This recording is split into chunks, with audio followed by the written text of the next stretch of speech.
दोस्तों, DElEd entrance exam 2024 की तैयारी करके आप भी अपना शिक्षक बनने का सपना पूरा कर सकते हैं। डीएलएड एंट्रांस की कंप्लीट तैयारी के लिए आप हमसे जरूर संपर्क करें। 7631314948 पर कॉल व्हाट्सएप करके आप सिलेक्टेड क्वेश्चन कलेक्शन प्राप्त कर सकते हैं। आज की इस वीडियो में हम सामान्य विज्ञान के इम्पोर्टेंट टॉपिक को लेकर के आए हैं, वो है फसल उत्पादन और फसल का प्रबंधन। हम फसल उत्पादन को विस्तार से समझाएंगे, उसके प्रबंधन पर भी चर्चा करेंगे। डीएलएड प्रवेश परीक्षा में इस टॉपिक से प्रश्नों के पूछे जाने की प्रबल संभावना होती है। आइए हम शुरुआत करते हैं आज की इस कक्षा की और विस्तार से समझाते हैं। फसल उत्पादन एवं प्रबंधन, क्रॉप प्रोडक्शन एंड मैनेजमेंट।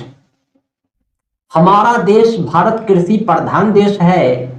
यहाँ हर मौसम में अनेकों फसलों का उत्पादन होता है और करोड़ों जनसंख्या के लिए इस फसल का प्रबंधन भी किया जाता है।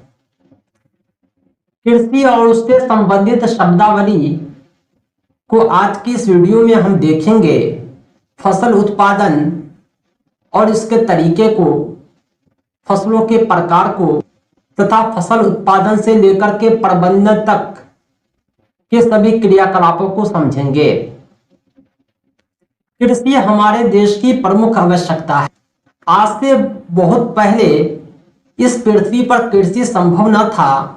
वो युग हिम युग कहलाता था। धरती का टेम्परेचर काफी कम था, हमेशा बर्फबारी हुआ करती थी। लेकिन ईस्वी से 10,000 साल पहले हिम युग का अंत हो जाता है और कृषि की शुरुआत होती है। जब कृषि वजूद में आता है तो आवश्यकता की पूर्ति हेतु एक ही किस्म के पौधे किसी स्थान पर बड़े पैमाने पर उगाए जाने लगे। उसे ही फसल कहा गया। जैसे अन्न, धान, गेहूं, मक्का, जौ, बाजरा, सब्जी, फल, ये सब के सब खाद्य पदार्थ है, हमारे पेट को भरते हैं, इसीलिए ये फसल कहलाते हैं। अलग अलग क्षेत्रों में अलग अलग फसल की खेती की जाने लगी। इसका कारण ये था कि ताप का, आर्द्रता का, वर्षा का एक दूसरे क्षेत्र में भिन्नता का होना। कुछ फसल को तेज गर्मी की आवश्यकता होती है तो कुछ फसल को बरसात की। कुछ फसल को बहुत कम पानी लगते हैं। इसीलिए आप देखते होंगे कि ताप, आर्द्रता, वर्षा के अनुसार अलग अलग क्षेत्रों में अलग अलग फसल की खेती की जाती है। बहुत सारे फसलों पर आप गौर करेंगे तो उनकी पैदावार ऋतु पर डिपेंड करता है। इस प्रकार हम फसलों को कैटेगराइज कर सकते हैं। मुख्य रूप से फसल को दो वर्गों में बांटा गया है। एक है खरीफ फसल, दूसरा है रबी फसल। हालांकि इसके अलावा भी फसलों के प्रकार होते हैं, लेकिन ऋतु के अनुसार मुख्यतः दो ही फसल है। खरीफ फसल जो होती है वर्षा ऋतु में बोई जाती है और ठंडी से पहले काट ली जाती है। भारत में जो वर्षा ऋतु है वो जून जुलाई में शुरू हो जाता है। इस फसल में धान, मक्का, सोयाबीन, मूंगफली आदि सम्मिलित है।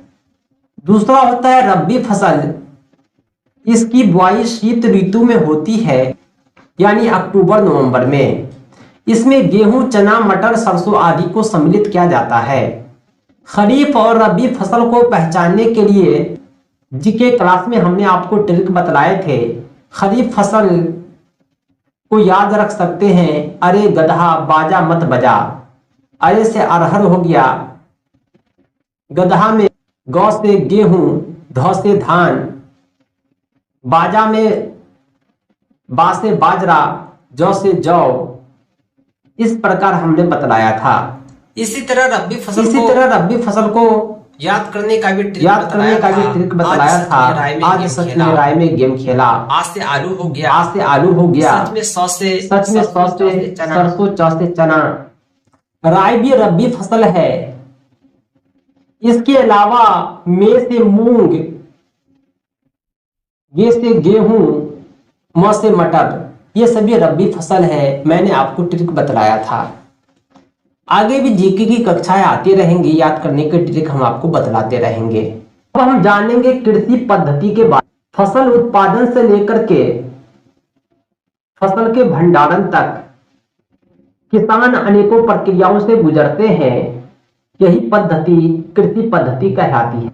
लगभग 7 क्रियाकलाप ऐसे हैं जिससे किसान गुजर कर कृषि को पूरा करते हैं। सबसे पहले मिट्टी तैयार किया जाता है। इसमें क्या होता है कि मिट्टी की जुताई होती है, मिट्टी को नरम बनाया जाता है, आवश्यकता अनुसार धान की खेती में उसे कादू किया जाता है। अलग अलग तरह से फसल के अनुसार मिट्टी तैयार की जाती है। इसके अलावा बुआई होती है, इसमें बीज बोया जाता है। इसके बाद की जो प्रक्रिया है खाद एवं उर्वरक देना है। पौधों को बहुत सारे पोषक तत्व की आवश्यकता होती है जिसे वो धरती से प्राप्त करते हैं। अगर धरती में किसी पोषक तत्व की कमी है तो खाद और उर्वरक की सहायता से उसकी पूर्ति की जाती है। चौथी पद्धति है सिंचाई। पौधे को पानी की भी आवश्यकता होती है ताकि वो अपना भोजन स्वयं बना सके। अगर वर्षा की कमी है तो सिंचाई के अन्य साधन भी अपनाए जाते हैं। इसके अलावा खरपतवार से उन्हें सुरक्षा दी जाती है। उनके आसपास खरपतवार पैदा होकर उन्हें नुकसान न पहुंचाए। जब फसल तैयार हो जाता है तो उसकी कटाई की जाती है। अंत में उसका भंडारण किया जाता है ताकि लॉन्ग टाइम तक उसे सुरक्षित रखा जा सके। कृषि से संबंधित कुछ शब्दावली है जिसे हम जानते हैं। सबसे पहला है जुताई।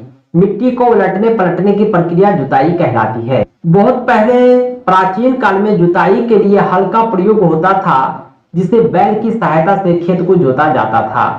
हालांकि हल का प्रयोग आज भी होता है लेकिन ट्रैक्टर और मशीन का प्रयोग किया जाता है। दूसरा उपकरण है कृषि से संबंधित, वो है कुदाल। इसका प्रयोग किया जाता था खरपतवार निकालने के लिए। इसे मनुष्य हाथ से चलाता था। आजकल जुताई ट्रैक्टर द्वारा संचालित कल्टीवेटर से की जाती है। कल्टीवेटर एक खास तरह का मशीन होता है। दोस्तों आप इमेज में देख पा रहे होंगे, यही है कल्टीवेटर मशीन। खेतों की जुताई आधुनिक समय में इसी तरह की जाती है। अब हल की बैल की आवश्यकता नहीं है। ऐसे ऐसे मशीन आ गए हैं जो खेतों को कम समय में आसानी से जोत देते हैं और अच्छे से जुताई भी होती है। इसे कहते हैं कल्टीवेटर। अगला जो शब्द है वो है बुआई। बुआई को फसल उत्पादन का सबसे महत्वपूर्ण चरण माना जाता है। इसमें खेतों में बीज डाले जाते हैं। अगला है परंपरागत औजार। इसमें खुरपी आदि का प्रयोग किया जाता है जिसका प्रयोग बीज रोपने में किया जाता है। लेकिन आज के आधुनिक समय में मशीन द्वारा बीज की बुआई होती है जिसे सीड ड्रिल कहते हैं। दोस्तों अभी आप इमेज में देख पा रहे होंगे, इसी मशीन को सीड ड्रिल मशीन कहते हैं। बीज बोने के लिए इस मशीन का प्रयोग किया जाता है। आगे से तो आपको ट्रैक्टर दिखता होगा लेकिन इसका काम है खेतों में बीज को बोना और इतने अच्छे से बोता है कि एक आदमी अपने हाथों से नहीं बो सकता। अगली प्रक्रिया है खाद एवं उर्वरक मिलाना। मिट्टी में पोषक स्तर बनाए रखने के लिए खाद एवं उर्वरक मिलाया जाता है क्योंकि पौधे जो होते हैं धरती से ही पानी और दूसरे पोषक तत्व प्राप्त करते हैं। अगर मिट्टी को इन पोषक तत्व की कमी है तो खाद उर्वरक मिलाकर उसकी पूर्ति की जाती है ताकि पौधे को किसी भी प्रकार के विकास में बाधा ना आए। अगला है कंपोस्टिंग। नॉर्मली आज जो उर्वरक मिलाया जाता है वो फायदेमंद न होकर के हानिकारक होता है क्योंकि वे सब रसायन होते हैं और केमिकल होते हैं। लेकिन पहले जमाने में कंपोस्टिंग का प्रयोग होता था। रसोई घर के अपशिष्ट सहित पौधे एवं जंतु अपशिष्ट को खाद में परिवर्तित कर कंपोस्टिंग बनाया जाता था। यानी आलू के छिलके हो गए, सब्जी के छिलके हो गए, इस तरह के घरेलू कचरे को, गाय के गोबर को, बकरी के लेरी को, इस तरह सभी जंतु के अपशिष्ट को मिलाकर सड़ा गलाकर खाद बनता था जो कंपोस्टिंग कहलाता था। अगला है वर्मी कंपोस्टिंग। रसोई घर के कचरे को कृमि अथवा लाल केंचुओं द्वारा कंपोस्ट में परिवर्तित करना वर्मी कंपोस्टिंग कहलाता है। यानी रसोई घर का जो कचरा है, कुछ दिनों बाद आप देखे होंगे कि उसमें जो है लाल केंचुआ आ जाता है। लाल केंचुआ उसे सड़ा गला कर जो है कंपोस्ट बनाता है, उसे ही वर्मी कंपोस्ट कहते हैं। अगला है सिंचाई। सिंचाई कहते हैं निश्चित अंतराल पर खेत में जल देना। जिस तरह हम मनुष्य को प्यास लगती है, पेड़ पौधे भी पानी द्वारा अपना भोजन बनाते हैं। प्रकाश संश्लेषण के क्रम में उसे पानी की आवश्यकता पड़ती है, जिसकी पूर्ति सिंचाई द्वारा की जाती है। सिंचाई के अनेकों स्रोत है, कुआं, तालाब, नदियां, बांध, ये सब सिंचाई के स्रोत हैं। खेतों में पानी पहुंचता है। सिंचाई की कुछ आधुनिक विधियां भी विकसित हो गई है, जैसे छिड़काव, ड्रिप तंत्र आदि। यानी कम पानी में ज्यादा खेत को पटाना इस आधुनिक विधियों से संभव है। अगला है खरपतवार से सुरक्षा।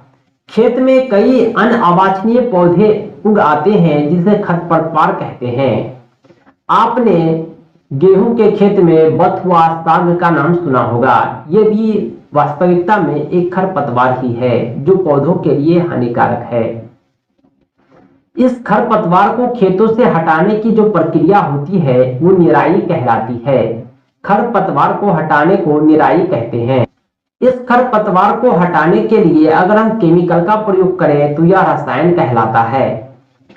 जब फसल तैयार हो जाता है तो उसे काट लिया जाता है, जिसे कटाई कहते हैं। फसल की हाथ से या मशीन से कटाई करना हार्वेस्टर कहलाता है। अंग्रेजी शब्द है हार्वेस्टिंग। इसका मतलब होता है काटना। काटी गई फसलों से बीज को भूसे से अलग करना थ्रेसिंग कहलाता है। गेहूं हो या मछली हो या कोई भी खेत हो, कोई भी फसल हो, जब वो तैयार हो जाता है तो उसकी थ्रेसिंग की जाती है। अनाज एक तरफ इकट्ठा होता है, दूसरी तरफ भूसा इकट्ठा होता है। इस प्रकार हम अनाज को भूसे से अलग कर लेते हैं, जो कहलाता है थ्रेसिंग। अंतिम है भंडारण। जब फसल तैयार हो गया है तो एक महत्वपूर्ण कार्य है उसका भंडारण करना, क्योंकि हम साल भर 2 साल तक उसे खाएंगे, तभी जब वो सुरक्षित रहेगा। इसलिए भंडारण भी काफी जरूरी है। बीजों को कीड़ों से, सूक्ष्म जीवों से संरक्षित करने के लिए उचित भंडारण की आवश्यकता हो। दोस्तों, डीएलएड प्रवेश परीक्षा की कंप्लीट तैयारी के लिए आप हमारे कंप्लीट नोट्स को प्राप्त कर सकते हैं, जिसमें प्रीवियस ईयर के सॉल्यूशन भी इंक्लूड हैं। सभी विषयों के सिलेक्टेड ऑब्जेक्टिव क्वेश्चन कलेक्शन आपकी कंप्लीट तैयारी के लिए सफिशिएंट है। आप हमारे नोट्स पीडीएफ और प्रिंटेड प्राप्त करके सेल्फ स्टडी के माध्यम से अपनी तैयारी कम समय में पूरा कर सकते हैं। तो देर किस बात की, अभी संपर्क करें 7631314948 पर। इस नंबर पर आप कॉल भी कर सकते हैं, व्हाट्सएप भी।